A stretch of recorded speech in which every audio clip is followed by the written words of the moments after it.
Yeah, it's good to see it for sure, because like this year, when they announced like the price pool and all that, and it was like cut by like 50% or something, I was kind of like, maybe this is the last year, you know? It's like maybe not worth it anymore. Like I'm not Sarah, I'm not Reina, I don't win all these events. It's kind of tough to make the money. Hey, I see a story in here.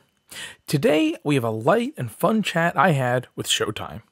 Tobias and I were able to cover his start with StarCraft, to his proudest wins, his experience with Shoddy Esports organizations, and much more. If you're enjoying what I do here, be sure to get subscribed so you don't miss out on future releases like this. I have so many legendary names and faces to come. If you really love what I'm doing here, consider supporting me on Patreon.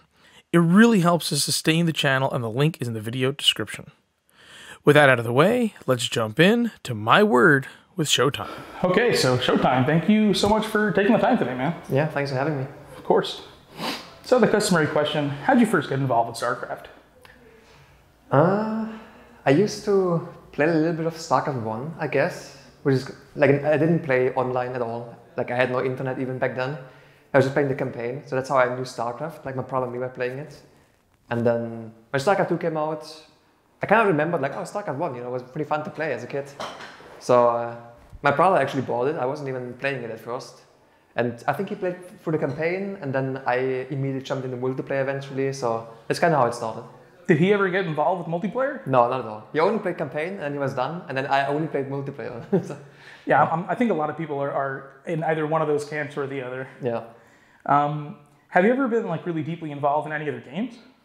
Not really. Like I've been gaming since I've been like very, very young. So, but never like one game really. I was just like typical casual gamer, you know, going from game to game. Sure. So, was there a specific moment in your life where you realized like StarCraft's going to be a big deal? I'm not sure actually, because I got good pretty quickly, but I never really thought like, oh, I'm going to be a pro gamer, you know, because I was still in school when I made GM even. So I wasn't planning on becoming a pro gamer. It kind of just happened. But I guess like the first time where I was like, okay, I'm actually pretty good at this is maybe like 2015. Where I made top 4 in like WCS, like the first year where I kind of region locked it, and like it was the first tournament, and I immediately made top 4, and I was like, you know, I won like 10K, and I was like, damn, you know, I'm actually not bad at this. Yeah, that's a nice chunk of change, and obviously a great result.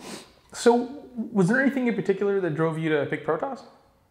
I just like the design. I like the Zealot specifically. They just look cool to me, and I don't know, it was pretty much just that. I was like, I like the Zealot, I'm going to pick Protoss.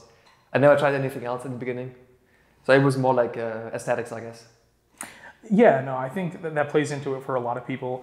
I remember Day 9 talking about that in the Daily 100 originally, when he was like, you know, but humans are boring, bugs are gross, and Protoss seems smart. Yeah, I never played humans in any game, you know, because I'm kind of like, I don't even know what it is. It's just like, it seems boring. Well, you play as a human in real life. Yeah, exactly. I'm already human, right? Yeah. So how did your family feel about your choice to dedicate so much time and effort to a game? At first, I didn't really know what it was at all.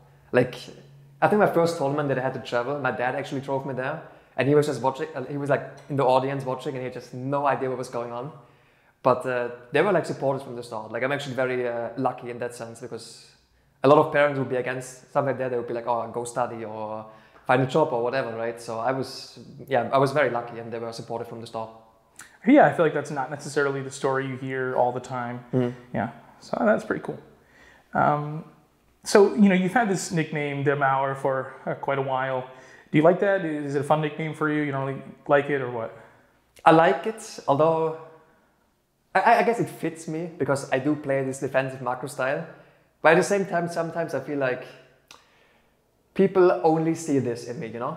Where like they think, he only plays macro. He's like, recently I've had a bit of I think it was in Wally's chat, and like someone was just saying how I'm boring or whatever. And I got triggered a little bit because he was just going on about how I only defense, like I do nothing else, right? And I was getting triggered because a lot of people think that, but I do play like aggressive as well. So I like the nickname, it fits me, but I also do other things, and sometimes like people, they're too like narrow-minded, I guess, about my playstyle. Do you think it gives you any kind of competitive advantage if people always expect you to play macro, or do you think that the pros don't really think about that type of stuff? I think sometimes. I think if I do mix it up, a lot of people get caught off guard because they're like, oh, it's ShoWTimE, you know, he's gonna play a standard macro. And then all of a sudden, if I bring out null in, it works like almost always. So I guess it gives me a little bit of an advantage, yeah. Feels like a lot of people feel the same way about it. Kind of just never really expect him to do all-ins. He does them and they work out sometimes. Yeah. So, you know, you've been at the top of the European scene for like a long time now. What do you think allows you to maintain such a high skill level over a long period of time? I'm not sure, to be honest. Like, I feel like I wouldn't say I'm the most talented necessarily, although I do feel like I have a good amount of talent. But also just I play a lot, you know. I feel like I've always been one of the more hardworking players. You know, like some players they play very little and somehow they do well anyway. But for me, it's like I need to put in the effort, otherwise it's going downhill pretty quickly.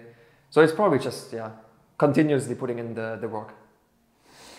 So I think a lot of people, especially after like that 2016 victory at the WCS event, and also just generally your pretty consistent high-level performances against a wide variety of players, expected to see maybe some periods of dominance from you where you know, maybe won a couple more big titles, and that hasn't really come to fruition. You know, do you think there's like a specific reason why? Well, I kind of feel like I should have won more with how good I am, but especially like 2016, 2017, I feel like I should have won like a few more, but I don't know. I feel like I always struggled a little bit to bring my best performance at a tournament. Like it's very rare that I go to a tournament and I'm like, oh yeah, I played my absolute best, you know? So I don't know exactly why it is like that. Maybe I'm also just, like maybe it's just a perception thing and I play my best but it's not enough and it's just for me, I feel like I didn't play well or something, but yeah, I don't know. Like in my mind, I should have won at least like, you know, like 2 or 3 more events easily. So it is a bit sad sometimes thinking about that, but it is what it is, you know. Maybe I can still win them now. I mean, yeah, of course, obviously you still can. And beyond that, no, I don't think that it's something that's just in your head. I don't think that it's like you're showing up to events and playing like terrible. Obviously, you're always giving a great performance. But yeah, I think, I mean, at least myself, and I think some other people had that perspective as well, where you seemed really primed to take a bit more. And yeah, it's, I mean, of course, this is, not everybody can win like a ton of events. But yeah, you just seem like somebody that is quite capable of it. Yeah. So, you know, you've been representing big or, you know, Berlin International in gaming for, you know, longer than actually any other team you've been on. You know, what's different with them compared to some of the other organizations that you've been with that chose you to, or like led you to stick with them for so long? I would say they're a lot more reliable. I feel like I haven't been the luckiest with teams in the past because a lot of times I join and then after a year or so, they're like, we're like out of money or we don't want to do it anymore, and then the team disbands. Like I feel like the only other team that was kind of decent was maybe Millennium. Although even there, it's like a lot of teams I've been on, it was like mostly the paying for the travel was always a pain because I would go to them and be like, hey, I got this event coming up, can you give me like can you book like a flight in the hotel? And then just nothing happens. And then like a week before the event, they would book it finally. And it was always like so much stress for me. And then sometimes they would just be like, oh no, we can't book it or whatever. So with Big, it's like, it's just easy, you know? Like I go to them, I'm like, hey, I have Home Story Cup, can you guys book this? And it gets booked, you know? They pay my salary on time because I also had some teams that didn't pay it on time or didn't pay it all. And it's just like super reliable, really. It's just a good team. Yeah, I mean, it's something I feel like I've heard so much in the industry, like, not even just with the payment, but like what you just said, even like tournament organizers and stuff, just putting things off and not booking accommodations. And what's funny is it's such a horrible business practice, not only because you're, you know, kind of abusing your people, but also because like, okay, like what you just said, right? Like if they book a flight and a hotel 4 days ahead of time, it's going to cost 5 times more or 10 times more. So it's a bit of a head scratcher. It just seems like some incompetence, but I'm glad that you've found an organization that seems to really take care of you. So, you know, is there a specific win from early on in your career that, you know, gave you the feeling of, you know, a bit of awestruck, like, oh, wow, I can't believe I beat so-and-so? I think I've beaten MVP in like 2013 or 14 or something in like a WCS. It wasn't really a fair match because it was played on a European server online. So he had to play with a lot of ping. But back then he was maybe not the very best anymore, but he was coming out of like end of Wings of Liberty. I think like it was still like really, really strong. And I believe it was so like beginning Heart of the Swarm that was. So I beat him and I was like, it's like, okay, there was a lot of ping. It has to be said, but still, this is like one of the best, probably the best Wings of Liberty player. And I beat him like twice, I think, even in like, I think it was a group or something. I don't even remember exactly. But yeah, that was kind of a moment, I guess, yeah. Yeah, no, I think definitely it's hard to argue that he's not the best Wings of Liberty player. Yeah. And also, I mean, he went on to win WCS Europe after that, right? Yeah. So, yeah, I don't think you can argue that his performance was too bad. So that's pretty cool. Yeah. That's, yeah, that's a big name. I can imagine that meaning a lot. So, you know, with the announcement of StarCraft at DreamHack Dallas, the prize pool bump at Katowice, and the presumed presence of StarCraft at the Esports World Cup in Riyadh this summer, you know, it seems like StarCraft seems to, you know, maybe be seeing a bit of a growth spurt, you know, a bit of an upswing in the community, which is kind of rare for us. How does that make you feel about the future of your, you know, dedication to the game? Yeah, it's good to see it for sure, because like this year, when they announced like the prize pool and all that, and it was like cut by like 50% or something, I was kind of like, maybe this is the last year, you know? It's like maybe not worth it anymore. Like I'm not Cyril, I'm not Reina, I don't win all these events. It's kind of tough to make the money. And then yeah, the Gamers 8 was kind of already really big because it was so much prize money, even if I didn't get like a super good result, but it was still like the best result, like the best, or the highest prize pool I've gotten this year. So it's good to see for sure. Like I've been kind of playing around with like retiring for like a couple of years maybe, because like especially during COVID and all the online, I wasn't feeling it too much, you know. It wasn't my thing, the whole like online stuff, and never meet people offline and also compete in front of fans and all that. So I've been playing around with that for like some time, but you're seeing these announcements always like, okay, I can play for a little bit longer, you know. Yeah, no, I mean that makes a lot of sense. It also just, yeah, it seems like, I mean, for a viewer, I definitely felt that, like, but it must be much more so for a player. You're just like sitting alone in your room, playing this game. Yeah, it's depressing, honestly, it's depressing. Yeah, it sounds incredibly depressing. And yeah, and then on the contrary, going out and seeing a bunch of people like, you know, playing in front of a German crowd and hearing them, you know, really amped up when you win some matches, I can imagine that is a great feeling. Yeah, it's kind of why you become a pro gamer, I guess, because it's just like the part where you sit at home and practice is kind of the boring part, you know, going to events, traveling the world, meeting all the players to play against, and just hanging out with everyone. That's what's fun about it. And what was it, 2 years or whatever we didn't have that. That was honestly pretty tough. Absolutely. So, moving away from StarCraft, what are your expectations for Stormgate? Do you have any real expectations? Like I got invited somewhat recently, a couple months ago. I didn't really play anything yet. I was watching a little bit, and it looks fun. But I don't know. Until I play myself and I realize, okay, it's fun or not, you know. It's like until then I don't really expect much, I guess. I hope it's going to be a good game, because I kind of miss the days where we had like a very active, you know, ladder especially, because like these days you go on the ladder and it's just very empty, you know. Yeah. So I hope it's a success. I hope if it is a success that I can enjoy it as well. I'm getting kind of old, so I'm not sure if I want to go pro in it, but it could be fun to try. It could be fun, yeah. What features or design elements do you hope to see in like a next generation RTS? Well, for me, it's just a lot of the, for example, if I compare Age of Empires 4 that came out, it looks like a fun game if you don't know StarCraft, you know? Like it's just, for me personally, it's like StarCraft is the best. I mean, it's the game that I love, and if I compare it to Age of Empires, I'm like, okay, this game is so freaking slow. I don't like it. So I hope that the inspiration comes from StarCraft, you know, like fast-paced, mechanically demanding.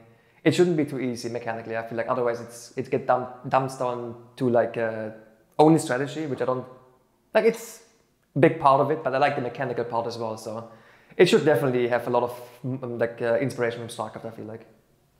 Yeah, no, I think that's something a lot of us are hoping for. I think some of the ideas that we've seen, particularly out of Frost Giant, but we'll see, perhaps when it comes to Zero Space as well. I think that there is a middle ground, right, where you can make it a little bit easier mechanically to get started, but to still have a very high mechanical skill ceiling.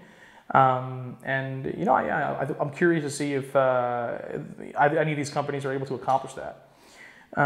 So, what do you think, like a newer RTS could do to capture some fans that are not currently RTS fans? I feel like you have to focus on something else than 1v1.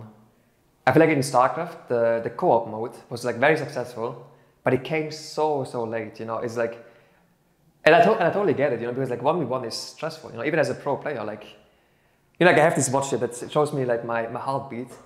And if I play StarCraft, even though I'm sitting, it goes up sometimes like in the 100, like 100 plus, And I'm like, holy crap, like I'm just sitting here doing nothing except playing StarCraft, and it's just so stressful, even as a pro player. So I get why like most people are like kind of not into that, Whereas like a co-op mode or like I think Stormgate wants to do like 3v3 or whatever, like a more social experience, maybe a bit more casual experience. I feel like that's important to like capture the wider audience, not just the try-hard 1v1 guys. Yeah, I think most people have that perspective as well. 1v1 is super stressful for people who aren't into that sort of thing. And even like you said for yourself, right? Like maybe you don't view it as stress, but I mean, that's physical stress, right?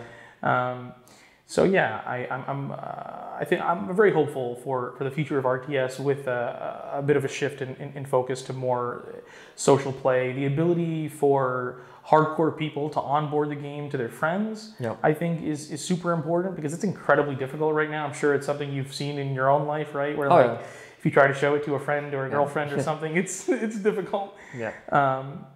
But you mentioned a couple times throughout our conversation here about considering, moving away from pro gaming.